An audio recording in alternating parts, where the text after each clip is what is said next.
Hello friends, welcome to my YouTube channel optimistic girl Neha. तो दोस्तों, स्वागत है आपका मेरे चैनल पे।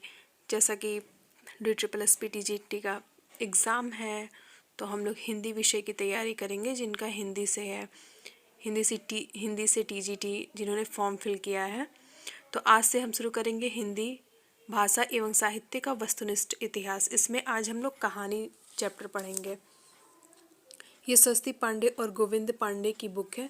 तो आज जिससे हम लोग कहानी को ख़त्म करेंगे, पूरा नहीं ख़त्म करेंगे। कहानी का हम लोग टारगेट 5 दिन का रखते हैं। 5 दिन में हम लोग कहानी को कंप्लीट करेंगे। तो कहानी का पेज नंबर है 310। दोस्तों, ये बुक थोड़ी फट गई है तो उसको आप लोग अवॉइड करिएगा। आज हम लोग इससे कहानी को पढ़ेंगे। बहुत ही हालत ख़राब होगी इस बुक की।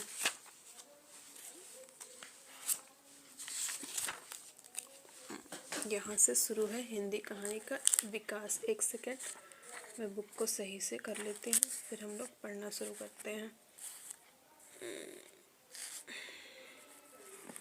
Okay, let's start. तो दोस्तों, मेरे साथ आप भी लोग पढ़ना शुरू करिए। पहला है कि हिंदी कहानी का उद्भव द्विवेदी युग से माना जाता है। पहली लाइन बहुत ही इम्पोर्टेंट है कि हिंदी कहानी का उद्भव द्विवेदी युग से माना जाता है। हाँ, तो दोस्तों, हम लोग शुरू कर रहे हैं हिंदी। हाँ, तो दोस्तों, हम लोग शुरू करते हैं हिंदी कहानी का विकास। कहानी का हम लोग टारगेट 5 डेज़ का रखते हैं, यानी 5 डेज़ में इस बुक से हम लोग हिंदी कहानी को कंप्लीट करेंगे। उसके बाद यूथ पब्लिकेशन से प्रैक्टिस करेंगे। तो चलिए दोस्तों, शुरू करते हैं। हिंदी कहानी का विकास, प्रारंभिक कहानियाँ। पहली लाइन ही देखिए दोस्तों, कितनी इम्पोर्टेंट दी हुई है कि हिंदी कहानी का उद्भव द्विवेदी युग से माना जाता है। यानी हिंदी कहानी का उद्भव किस युग से माना जाता है? तो द्विवेदी युग से माना जाता है। आचार्य रामचंद्र शुक्ल ने अपने इतिहास में आरंभिक कहानियाँ जो सरस्वती में प्रकाशित हुई थी वो इस प्रकार दी गई हैं। तो ये कहानियाँ हैं इंदुमती, कहानीकार किशोरी लाल गोस्वामी और प्रकाशन वर्ष है 1957 संवत में और 1900 ईस्वी में। दोस्तों, आपको तो पता ही होगा कि संवत को ईस्वी में कैसे चेंज करते हैं। संवत को ईस्वी में चेंज करने के लिए उसमें 57 माइनस कर देते हैं और ईस्वी को संवत में चेंज करने के लिए उसमें 57 ऐड कर लेते हैं। तो हमें दोनों याद करने की ज़रूरत नहीं है। हम अगर संवत दिया है तो 57 उसमें माइनस कर देंगे ईस्वी में चेंज करने के लिए। अगर ईस्वी दिया है तो उसमें 57 प्लस कर देंगे। नेक्स्ट है गुलबहार। गुलबहार है किशोरीलाल गोस्वामी का। इसका प्रकाशन वर्ष है 1902। प्लेग की चुड़ैल है भगवान दास का। इसका प्रकाशन वर्ष भी 1902 है। 11 वर्ष का समय रामचंद्र शुक्ल 1903। पंडित और पंडितानी गिरिजा दत्त वाजपेयी 1903। दुलाई वाली बंग महिला 1907। अब दोस्तों, आप देखिए, सारी चीज़ें याद नहीं होती, कुछ चीज़ों को हमको अपने दिमाग में ट्रिक बना के याद करना पड़ता है। तो इसमें ट्रिक आप लोग लगा सकते हैं कि इंदुमती, गुलबहार, किशोरीलाल गोस्वामी। यानी गुलबहार इंदुमती के साथ किसके घर में रहता है? तो किशोरीलाल गोस्वामी के घर में। इस तरह से कोई भी ट्रिक आप अपने दिमाग में बना सकते हैं जो आपको ईजी लगे। नेक्स्ट है प्लेग की चुड़ैल। तो प्लेग एक बीमारी होती है। तो प्लेग से कौन बचा है? तो भगवान दास। तो प्लेग की चुड़ैल भगवान दास। 11 वर्ष का समय। 11 वर्ष का समय रामचंद्र शुक्ल। राम जी को कितने वर्ष का वनवास हुआ था? तो 14 वर्ष का। इसमें दिया हुआ है 11 वर्ष। तो इससे रिलेट करके हम लोग याद कर लेंगे। पंडित और पंडितानी गिरिजा दत्त वाजपेयी। गिरिजा दत्त, गिरिजा कौन है? तो माँ पार्वती। तो इसकी ट्रिक हो जाएगी, गिरिजा है माँ पार्वती और माँ पार्वती की पूजा कौन करते हैं? पंडित और पंडितानी। तो इस ट्रिक से हमें ये याद हो जाएगा। दुलाई वाली बंग महिला। दोस्तों, इसके लिए तो कोई ट्रिक बनाने की ज़रूरत ही नहीं है, ये तो ईजिली हमें याद हो जाएगी कि दुलाई वाली बंग महिला 1907 ईस्वी। दोस्तों देखिए, हमें चीज़ों को एकदम याद नहीं करना है, कंठस्थ नहीं करना है। क्यों? क्योंकि ऑप्शन तो हमारे सामने रहेंगे ही। अगर 11 वर्ष का समय है तो आपको ऐसा नहीं है कि उसमें ऑप्शन नहीं रहेगा, आपको आंसर लिखना है। नहीं नहीं, 4 ऑप्शन रहेंगे।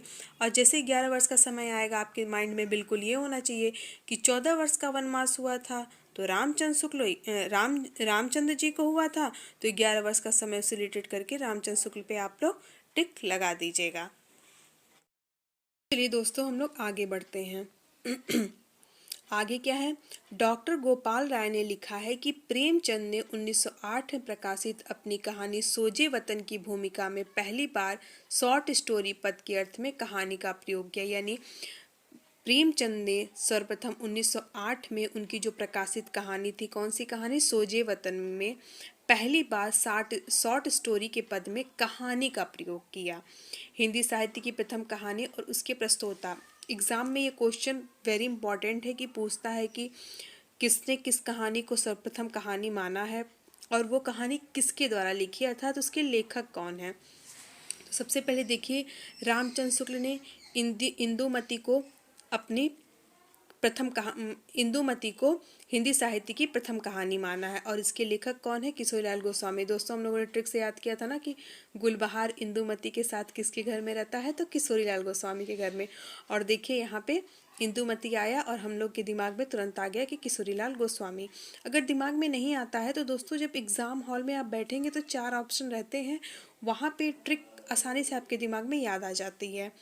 डॉक्टर बच्चन सिंह ने प्रणय प्रणय को हिंदी की प्रथम कहानी माना है और इसके लेखक है किशोरीलाल गोस्वामी।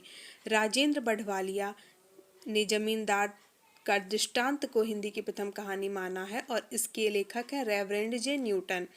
देवी प्रसाद वर्मा ने एक टोकरी भर मिट्टी जो 1901 में लिखी गई है, जिसके लेखक है माधवराव संप्रे, को हिंदी की प्रथम कहानी माना है। और इनकी डेट भी बहुत इंपॉर्टेंट है दोस्तों, तो इसलिए इनकी डेट आप लर्न कर लीजिएगा।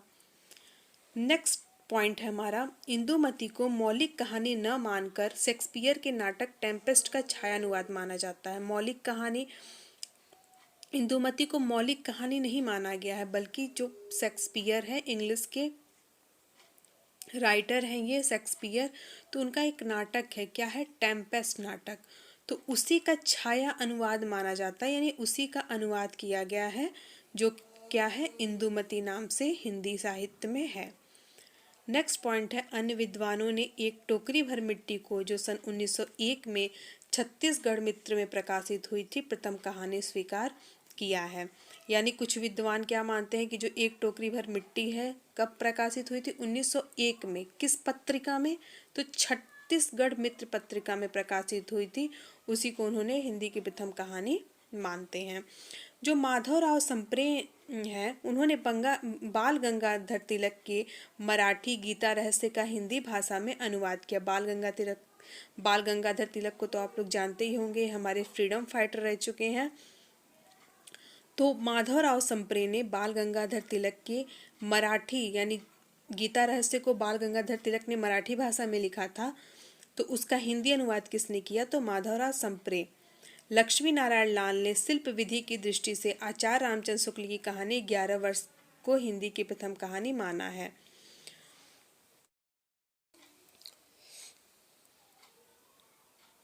नेक्स्ट पॉइंट है दोस्तों, बंग महिला का मूल नाम राजेंद्र बाला घोष था। यानी बंग महिला कौन है, जिन्होंने दुलाई वाली 1907 में लिखी थी, वही बंग महिला का इनका मूल नाम क्या है, राजेंद्र बाला घोष था, जो मिर्जापुर निवासी बाबू पूर्णचंद्र की धर्मपत्नी थी। राजेंद्र बाला घोष बंग महिला को हिंदी की प्रथम कहानी लेखिका स्वीकार किया जाता है। तो हिंदी की प्रथम कहानी लेखिका कौन है, तो राजेंद्र बाला घोष, जिनको बंग महिला भी कहा जाता है। और इनकी कहानी हम लोग पीछे भी पढ़े थे, कौन सी है, तो दुलाई वाली है। और उसकी रचना काल बताइए दोस्तों, 1907। जी, राजेंद्र बाला घोष बंग महिला की काल क्रमानुसार प्रकाशित कहानियां निम्नलिखित है। तो राजेंद्र बाला घोष यानी जो बंग महिला है, उनकी कौन कौन सी कहानियां, उनको हम लोग देख लेते हैं। तो पहला, चंद्रदेव से मेरी बातें 1904, कुंभ में छोटी बहू, दुलाई वाली और डालिया। भवदेव पांडे ने बंग महिला कृत चंद्रदेव से मेरी बातें को हिंदी की पहली राजनीतिक कहानी माना है। यानी राजनीतिक कहानी कौन सी है, देखिए दोस्तों, हिंदी की पहली राजनीतिक कहानी, हिंदी की प्रथम कहानी, इस तरह से क्वेश्चन एग्जाम में हमेशा पूछते रहते हैं। तो भवदेव पांडे ने बंग महिला कृत चंद्रदेव से मेरी बातें को हिंदी की पहली राजनीतिक कहानी माना है। माफ करिएगा दोस्तों। आगे है, प्रारंभिक दौर के कुछ महत्वपूर्ण कहानीकार एवं कहानियां निम्न हैं। केशव प्रसाद सिंह ने चंद्रलोक की यात्रा, आपत्तियों का पहाड़। अब दोस्तों इसको हम लोग जैसे आपत्तियों का पहाड़ यानी हमारे ऊपर आपत्तियां पड़ती हैं तो कौन हमें बचाता है, तो केशव यानी भगवान श्री कृष्ण जी। अगर ऐसे नहीं याद हो रहा है तो अर्जुन पे आपत्तियों का पहाड़ पड़ा तो उनको किसने बचाया, तो केशव जी ने बचाया। तो इससे आप लोग रिलेट करके लर्न कर सकते हैं। माधव प्रसाद मिश्र, पुरोहित का आत्मत्याग, मन की चंचलता। गिरिजा दत्त वाजपेयी, पति का पवित्र प्रेम। कार्तिक प्रसाद खत्री, दामोदर राव की आत्म कहानी। सूर्य नारायण दीक्षित, चंद्रहास का अद्भुत आख्यान। वेंकटेश नारायण, एक असरफी की आत्मकथा। वृंदावन लाल वर्मा, राखी बंद भाई ततार और एक वीर राजपूत। विश्वंभर नाथ जिज्जा, तो विदेड़ हृदय। राधिका रमण प्रसाद सिंह, कानों में कंगना और बिजली। विश्वंभर नाथ शर्मा, रक्षाबंधन। कानों में कंगना राधिका रमण प्रसाद जी का एक बहुत ही इम्पोर्टेंट कहानी है दोस्तों, इसको तो आप लोग एकदम कंठस्थ कर लीजिएगा क्योंकि एग्जाम में हमेशा देखा गया है। नेक्स्ट है गिरजा कुमार घोष, हिंदी में लाला पार्वती नंदन नाम से कहानी लिखते थे। इनकी प्रमुख कहानियां निम्न है। एक के दो दो, मेरा पुनर्जन्म। इन दोनों के लेखक कौन है, तो लाला पार्वती नंदन। अब दोस्तों हम लोग चलते हैं प्रेमचंद्र युग पे। तो प्रेमचंद के युग की कहानियों को देखते हैं। प्रेमचंद का मूल नाम नवाब राय था।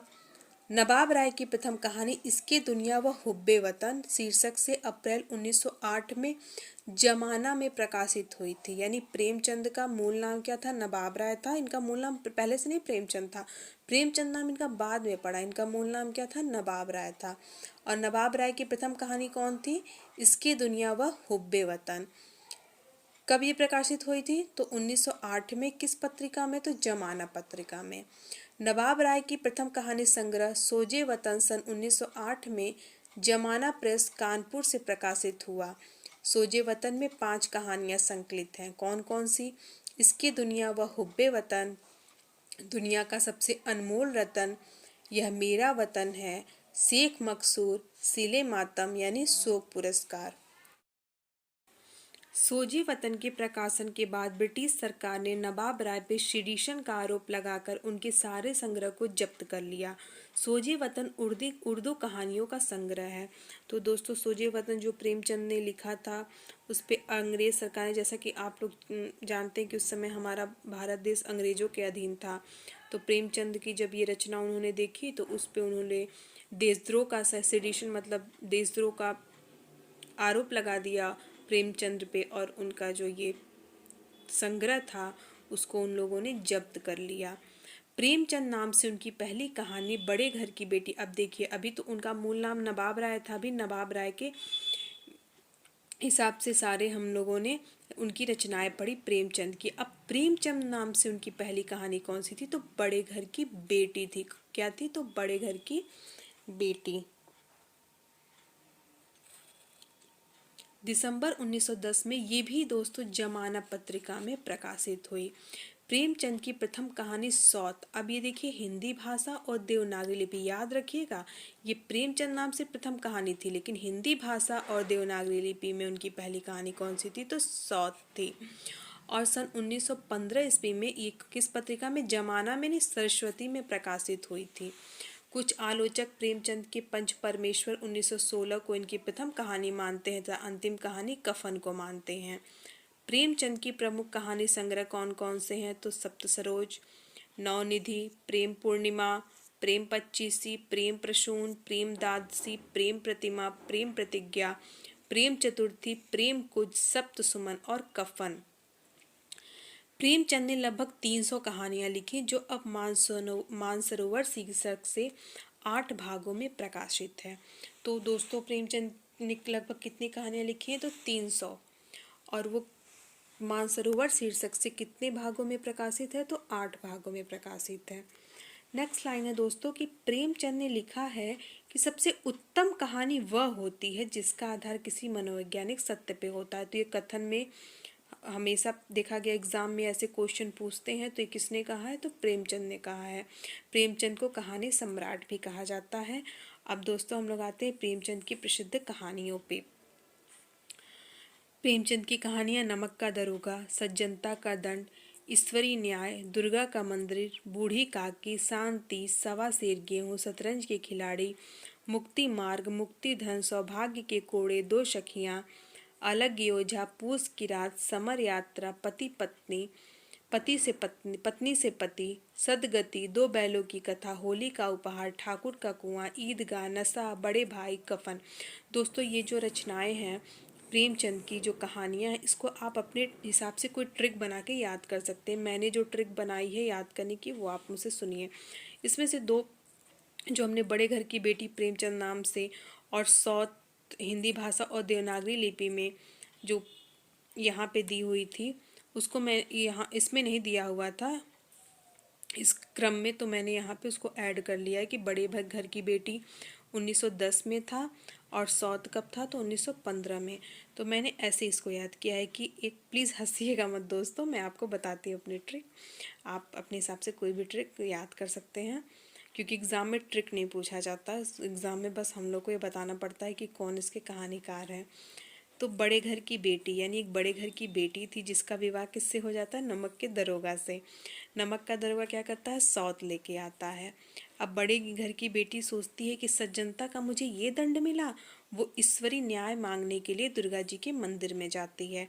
वहाँ उसको बूढ़ी काकी मिलती है और बूढ़ी काकी उसको बोलती है कि तुम शांत रहो और सवा सेर गेहूं लेके देखो और शतरंज का तुम फिर खेल देखो और मुक्ति मार और मुक्ति धन पे चलो। यानी बूढ़ी काकी उसको समझाती कि तुम कुछ गलत मत करो, तुम मुक्ति मार्ग और मुक्ति धन पे चलो, फिर देखो सौभाग्य के कोड़े। यानी जो दो सखियों की वजह से नमक का दरोगा सौत लेके आया है, दो सखियों पे सौभाग्य के कोड़े देखो, जिसने दो सखियों ने क्या किया, अलग कर दिया। पूस की रात में समर यात्रा करने पे पति पत्नी को। और इसके आगे से मैंने दूसरी ट्रिक बनाई है, सदगति मिल गई दो बैलों को जब उन्हें होली का उपहार में क्या मिला, ठाकुर का कुआं मिला। ठाकुर का कुआं बैलों को मिल गया यानी बैल खुश हो गए, उनको पानी पीने के लिए मिल गया। और ईदगाह के दिन नशा करके बड़े भाई साहब को कफन की प्राप्ति हो गई। तो दोस्तों ये मेरा ट्रिक था, मैं जानती हूँ बहुत ही फालतू ट्रिक था, लेकिन सॉरी, आप लोग अपने हिसाब से कोई ट्रिक बना के याद कर सकते हैं। मुझे तो इसी ट्रिक से याद हुआ। तो दोस्तों आज हमने प्रेमचंद की प्रसिद्ध कहानियाँ देखी, इसके आगे अब हम लोग कल पढ़ेंगे। आज मेरा फास्ट भी है क्योंकि आज मेरा व्रत है महाशिवरात्रि का। और दोस्तों हाँ प्लीज़ ये मेरा नया चैनल है, मेरे चैनल को सब्सक्राइब करिए ताकि मुझे मोटिवेशन मिले और मैं आगे और भी वीडियो आप लोग के लिए ले आ पाऊँ। तो दोस्तों मेरे चैनल को सब्सक्राइब कर लीजिए प्लीज़ और इसे लाइक करना तो बिल्कुल मत भूलिएगा। हर हर महादेव, पढ़ते रहिए।